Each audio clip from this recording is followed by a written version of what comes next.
Okay, a while back, bear with me. We got some sound in the background. Neighbors across the street getting their grass cut. I posted a question more than anything else about how to get rid of the passenger side dash rattle that seems to be plaguing most 2016, 2017 Tacoma owners. And I've seen some fixes here and there on some forums and on the internet and on YouTube. But I did something, and I've been waiting to post a reply, a follow up, until I was sure that this solved the problem. I found something though that works, and it works. It's easy. You don't have to take this pillar off. You don't have to remove the cover, and I have left it as is for about 6 months through all the cold weather down here, and now that it's warmed up, and I haven't had a single squeak, rattle, nothing. And that's what it is. It's the chafing and the squeaking from the speaker cover. Anyway, what I did is I took some this piece I'm holding here at work. This is actually just a strip.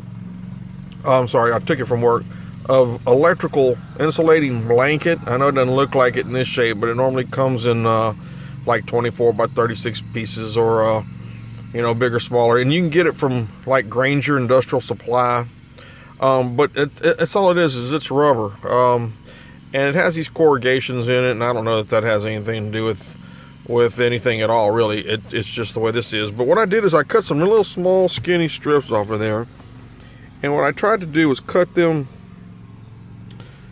in a, hopefully you can see this, in more of a V shape.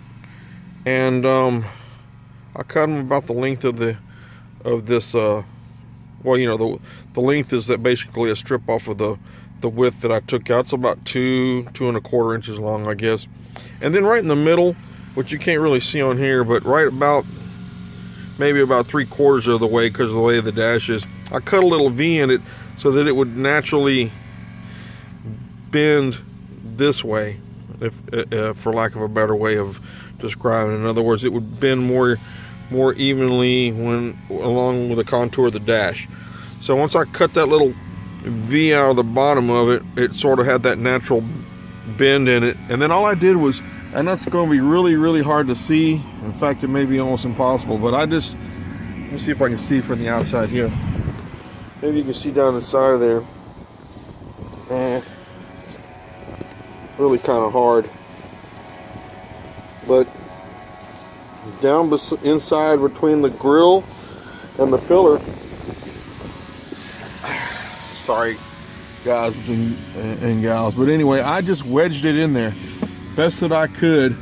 You can't even see it because the way that it sort of fits in there, but I just pushed it down. I made it wide enough to where it would fit nice and snug, and then I shot it with a little silicone just to lubricate it, if nothing else.